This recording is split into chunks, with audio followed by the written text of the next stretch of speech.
أشهد أن لا إله إلا الله وحده لا شريك له وأشهد أن محمدا عبده ورسوله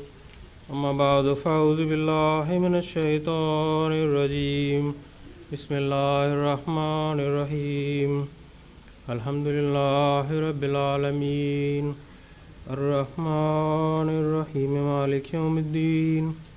إياك نعبد وإياك نستعين اهدنا الصراط المستقيم صراط الذين أنعمت عليهم غير المغضوب عليهم ولا الضالين.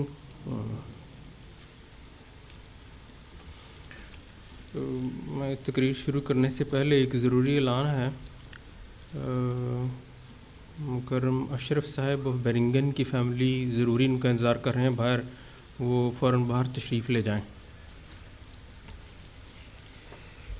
اللہ تعالیٰ کے بے انتہا کرم اور فضل سے جماعت احمدیہ بیلجیم کو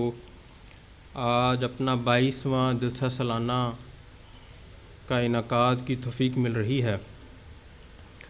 اور اینٹورپن ریجن میں یہ پہلا جلسہ ہے. تو اس لحاظ سے بیلجیم کی تاریخ میں جب بھی تاریخ رقم ہوگی یہ بھی اس لحاظ سے یاد رکھا جائے گا کہ جیسے لمبرگ ریجن میں جلسہ سالانہ منعقد ہو چکا ہے، برسل میں شاید 20 جلسہ سالانہ منعقد ہو چکے ہیں، اس ریجن کا یہ پہلا جلسہ سالانہ ہے. تو اللہ تعالیٰ اس لحاظ سے اس ریجن کو بھی اور جماعت بیلجیم کو بھی جلسہ بہت ہی مبارک کرے اور ہم اس کے اعلیٰ مقاصد حاصل کرنے والے ہوں. یہ یاد رکھنا چاہیے کہ جلسہ سالانہ جو پوری دنیا میں منعقد ہوتے ہیں وہ در حقیقت حضرت مسیح موعود علیہ السلام کا جو جلسہ آپ نے قادیان سے شروع کیا تھا اسی کی شاخیں ہیں اور اسی کے پھل ہیں. تو یہ ایشیا میں منعقد ہوں یا افریقہ میں یا امریکہ میں، چونکہ حضرت مسیح موعود کی دعا سے ہی یہ آغاز ہوا ہے، آپ نے ہی یہ نظام جاری کیا ہے اور آپ نے بے شمار دعائیں کی ہیں اس اجتماع کے لیے. تو اس لحاظ سے دنیا میں کہیں بھی یہ جلسے منعقد ہوں اللہ تعالیٰ ان کو ویسے ہی نوازنے والا ہے جیسے کہ وہ جلسہ کہیں بھی منعقد ہو.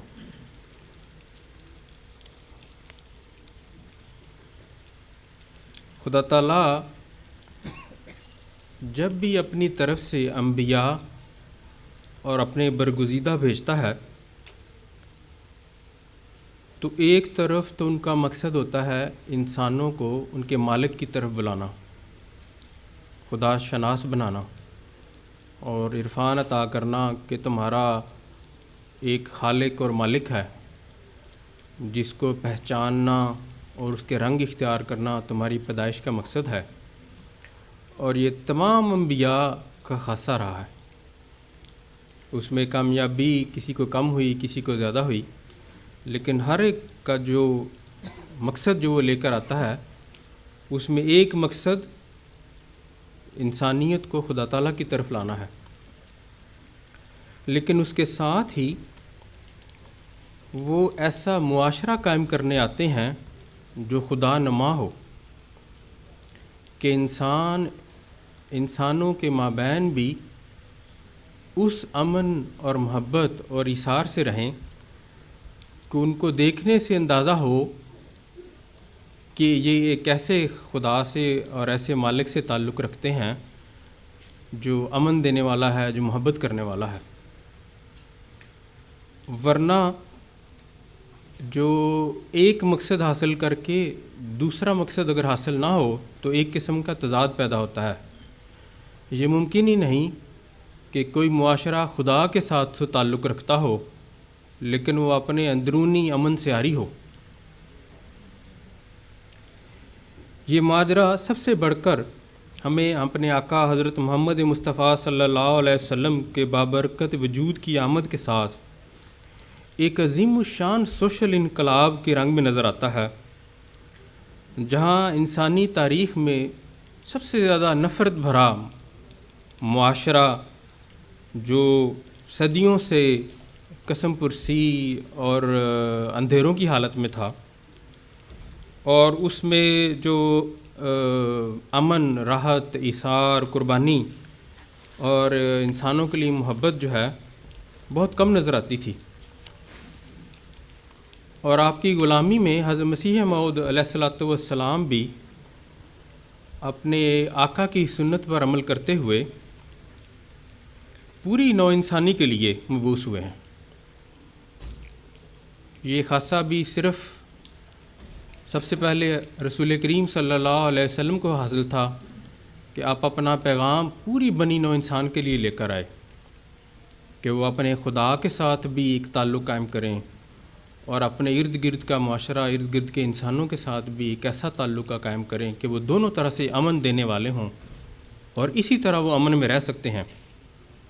اور آپ کی غلامی میں حضرت مسیح موعود علیہ الصلوۃ والسلام کو بھی اللہ تعالیٰ نے ایک عالمی حیثیت سے اپنا نمائندہ چن کر مبعوث کیا، اور آپ کو بھی وہی ٹارگٹ دیا گیا، وہی آپ کا بھی مطمع نظر تھا کہ رسول کریم صلی اللہ علیہ وسلم کی سنت پر چلتے ہوئے جو اسلامی قدریں دنیا سے گم ہو چکی ہیں ان کو دوبارہ سے رائج کیا جائے، اور اسی طرز پر ایک معاشرے کا قیام کیا جائے جو کہ حضرت صلی اللہ علیہ وسلم نے اپنے زمانے میں قائم کیا۔ اب انگریزوں کی اور مستشرقین کی کتابیں پڑھیں، وہ خواہ رسول کریم صلی اللہ علیہ وسلم کی ذات پر اعتراضات کریں، لیکن اس بات پر اکثریت متفق ہیں کہ وہ جو انقلاب، جو سوشل انقلاب برپا ہوا، کہ وہ جو چھوٹی چھوٹی باتوں پر جنگیں کرتے تھے، وہ چھوٹی چھوٹی باتوں پر قتل کر دیتے تھے، وہ جو معاشرہ خون کا پیاسا تھا، وہ کیسے ایک امن کا گہوارہ بن گیا۔ یہ اتنے چھوٹے ٹائم میں انقلاب انسانی تاریخ نے نہ پہلے کبھی دیکھا اور نہ کبھی آئندہ دیکھے گی۔ حضرت مسیح موعود علیہ الصلوۃ والسلام بھی اپنے آقا کی سنت میں یہی دونوں عظیم الشان مقاصد لے کر آئے کہ انسان کو اس کو خدا کے قریب کریں، اور ساتھ ہی انسان کو انسانوں کے ساتھ اور دوسری مخلوقات کے ساتھ امن سے رہنا سکھایا جائے، تبھی وہ اپنی پیدائش کا مقصد پورا کرنے والا ہو سکتا ہے۔ اور آپ نے بھی اپنی زندگی میں اپنے ماننے والوں کو بڑی تیزی سے اندھیروں سے نور کی طرف سفر طے کروایا، جس کے نتیجہ میں ایک بار پھر زمین نے انقلاب عظیم دیکھا کہ آپ علیہ السلام کے ارد گرد ایک جنت نظیر معاشرہ کا قیام وجود میں آیا، اور خدا کے فضل سے اب یہ ایک انٹرنیشنل سکوپ اختیار کر چکا ہے، اور خلافت کی برکت سے اس مادہ پرستی کے دور میں اپنی دینی اقدار کی حفاظت کرتے ہوئے یہ قافلہ آگے رواں دواں ہے۔ معزز حاضرین و سامعین، جیسا کہ قانون قدرت ہے کہ جب نبی مبعوث ہوتا ہے تو شروع میں انوار و علوم کی ایک برسات ہوتی ہے، اور ان کے ارد گرد رہنے والے اس سے خوب اپنی پیاس بجھاتے ہیں، اور وقت کے ساتھ ساتھ جب قومیں اپنے انبیاء سے تھوڑی دوری اختیار کرتی ہیں تو کئی قسم کے مسائل پیدا ہونے کا خدشہ ہوتا ہے۔ اسی کو مد نظر رکھتے ہوئے قرآن کریم نے ایک عظیم الشان اصول بیان کیا ہے،